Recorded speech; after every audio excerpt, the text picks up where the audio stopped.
مولانا حماد رضا صاحب اعلی حضرت کے پوتے ہیں چھوٹے، بڑے پوتے ہیں ابراہیم رضا، چھوٹے پوتے ہیں حماد رضا خان عرف نعمانی میاں رحمۃ اللہ علیہ. وہ پاکستان آ گئے تھے. مائگریشن اگر اعلی حضرت کسی نے کیا ہے خاندان کے تو وہ ان کے پوتے نے کیا تھا، ایک پوتے نے. دوسرے پوتے نے وہاں سجادگی سنبھالی ہوئی تھی، ابراہیم رضا صاحب، ان کے ریحان رضا صاحب، پھر سبحان رضا صاحب، ابھی چل رہا ہے سلسلہ.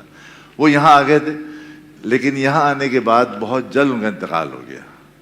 ان کے بیٹے تھے حمید یزدانی، ان کے اور بھی بیٹے تھے حمید یزدانی، اور حمید یزدانی کے بیٹے ہیں جناب جواد رضا صاحب. یہ یہیں پیدا ہوئے، یہ فوج میں چلے گئے، کرنل کی ایسے ریٹائر ہوئے، اور اب جو ہے انسنی ایک ان کا چینل جس کو چلا رہے ہیں، اور جس میں تبلیغ تعلیمات رضا کر رہے ہیں، اور اپنے روحانی اور اسلاف کی جو کچھ باتیں ہیں اس کی روشنی میں لوگوں کو تعلیم دیں. فیض رضا، فیض رضا، فیض رضا. بسم اللہ الرحمن الرحیم. السلام علیکم ورحمۃ اللہ وبرکاتہ. سب سے پہلے تو مجید اللہ قادری صاحب کا میں بہت شکر گزار ہوں کہ انہوں نے مجھے یہاں مدعو کیا اور آپ جیسے علماء مشائخ سے بات کرنے کا موقع بھی دیا. حضرت نے جو کتاب میں نے آج آ کے دیکھا، اس کا عنوان دیکھا تو یقین کیجئے دل خوشی سے میرا باغ باغ ہو گیا. یہ وہ کمال ہے جو شیخ طریقت ہی کر سکتے ہیں. نصاب تحفظ ایمان، سلیبس مطلب ہمیں کیا پڑھنا چاہیے. سب سے پہلے ہم کیوں آئے ہیں اس دنیا میں؟ اپنے ایمان کا تحفظ کرنے کے لیے. تو شیخ طریقت لکھتے ہیں کہ اس کا نصاب کیا ہوگا. یہاں سے مجھے جو تھوڑی بہت ریسرچ کی میں نے پچھلے کوئی جب سے حضرت سے ملاقات ہوئی تو میری ڈائریکشن کچھ بہتر ہوئی. ٹھیک تو حضرت ابھی نہیں ہوئی ہے، بہت کچھ ہونا باقی ہے جو میرے اسلاف کا میرے اوپر قرض ہے. اس کے حساب سے میں نے جب ریسرچ کی تو اعلیٰ حضرت امام احمد رضا خان کے بارے میں ہر مقرر نے ماشاءاللہ، ہر خطیب نے، ہر شیخ طریقت نے بہت کچھ بیان کیا جو میرے لیے بھی نالج تھا. میں نے اعلیٰ حضرت کے دشمنوں پہ ریسرچ کی، اور جب میں نے اعلیٰ حضرت کے دشمنوں پہ ریسرچ کی تو یقین مانیے دشمنوں کا قد بھی کم نہیں تھا، کیونکہ ان کے سامنے جو شخصیت تھی اس سے مقابلہ کرنا آسان کام نہیں تھا. میں نے جب تاریخ کے اوراق کو پلٹا تو یقین کیجئے مجھے سب سے پہلے حضرت عمر رضی اللہ تعالی عنہ کی وہ تلوار نظر آئی جس کو دیکھ کے مغرب اور جو اسلام کے خلاف قوتیں تھیں وہ ڈر گئے. حضرت عمر رضی اللہ تعالی عنہ کی اس تلوار کے جواب میں ان کے پاس کوئی تلوار نہیں تھی، یہ بات وہ جانتے تھے. وہاں سے شروع ہوتا ہے تحریک استشراق کا دور، جس کو ہم اورینٹلزم کہتے ہیں. تحریک استشراق کیا تھی؟ تحریک استشراق یہ وہ تحریک تھی جس نے قلم سے تلوار کا کام لیا. انہوں نے ہماری یونیورسٹیز میں، ہمارے لوگوں میں اپنے لوگوں کو داخل کیا. اسلام میں وہ چیزیں ڈھونڈی جہاں سے اسلام کو توڑا جا سکے، ان کو فرقوں میں بانٹا جا سکے. تو سب سے بڑا دشمن ان کو کون ملا؟ اہل سنت و جماعت. یعنی تحریک استشراق کا جو ٹارگٹ تھا، مین ٹارگٹ، وہ تھا اہل سنت و جماعت، سلسلہ طریقت. یہ سب لوگ ان کے لیے ایک ٹارگٹ بن گئے. اس کے بعد بہت سارے جاسوس چھوڑے گئے. یہ میں اس لحاظ سے بتا رہا ہوں کہ میرا اپنا فن سپاہ گھری سے تعلق ہے، تو میں جب اسٹریٹجیز کو دیکھتا ہوں تو میں بڑا حیران ہوتا ہوں کہ اس زمانے سے کس قدر منظم طریقے سے اعلیٰ حضرت امام احمد رضا خان کے خلاف اور ان سے پہلے جو اولیاء کرام تھے ان کے خلاف کس طریقے سے باقاعدہ ایک تحریک چلائی گئی. اس تحریک کی ابتدا کو دیکھ کر، اس کے قرون وسطیٰ کے زمانے کو دیکھ کے، یعنی میڈیول ایجز کو دیکھ کر میں حیران رہ گیا. کس طرح انہوں نے لارڈ میکیولے، بلکہ اس سے پہلے میں آپ کو تھوڑا سا محمد بن عبد الوہاب کے بارے میں بتاتا چلوں.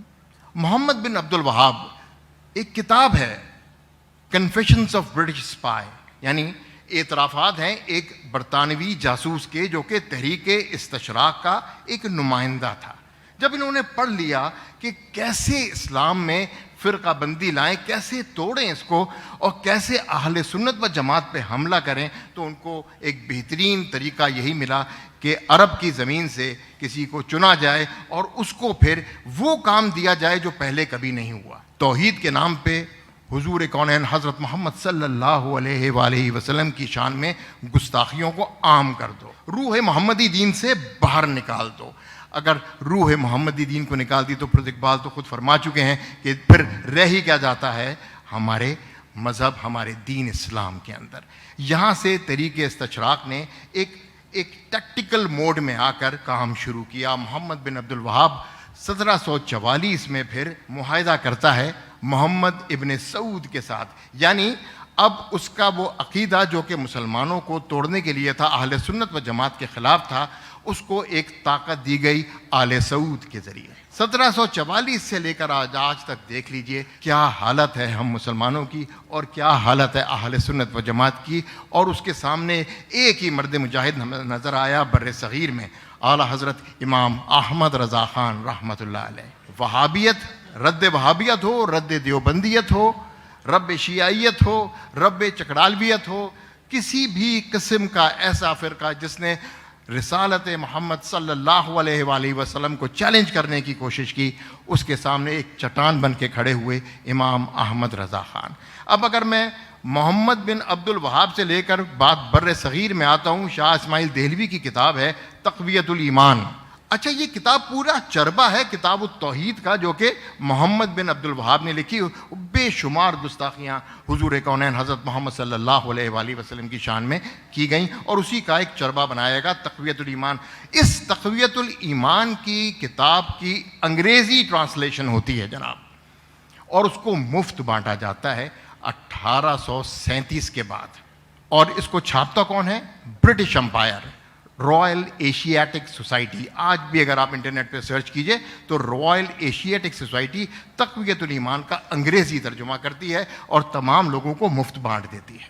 یہ ہے تحریک استشراق کا ٹیکٹیکل اپلیکیشن جو انہوں نے اس زمانے میں کی، اور اس کے سامنے پھر آتے ہیں 1856 میں پیدا ہوتے ہیں امام احمد رضا خان، اور وہ دیوبندیت کے خلاف ایک پورا محاذ، پوری زندگی گرم رکھتے ہیں۔ چاہے تھانوی کی کتاب ہو، چاہے تقویۃ الایمان ہو، چاہے رشید گنگوہی کی باتیں ہوں، ان سب کا اتنا مردانہ وار رد کسی بھی عالم دین نے نہیں کیا، کیونکہ وہ عالم دین بھی تھے اور ولی اللہ بھی تھے۔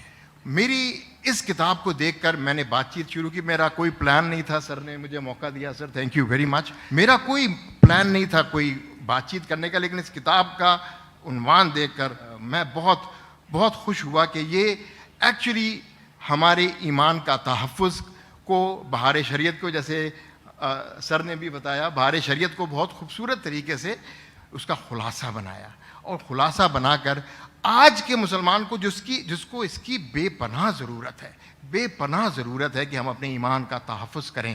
حضور کونین حضرت محمد صلی اللہ علیہ وآلہ وسلم کی رسالت کے اوپر ایک معمولی سے شک کے اوپر بھی ہمیں کمر بستہ ہونے کی ضرورت ہے۔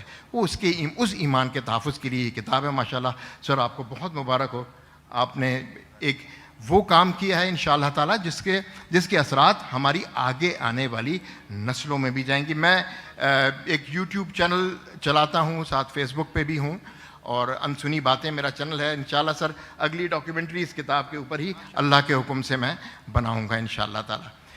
بہت بہت شکریہ آپ لوگوں کا، میرے جیسے کم علم آدمی کو اتنی دیر آپ نے سنا، بہت بہت شکریہ سر۔ آپ لوگ بہت بڑے بڑے لوگ ہیں ماشاءاللہ، علماء ہیں، مشائخ ہیں، تو بہت مہربانی، بہت شکریہ سر۔ مصطفیٰ جانے رحمت پہ لاکھوں سلام۔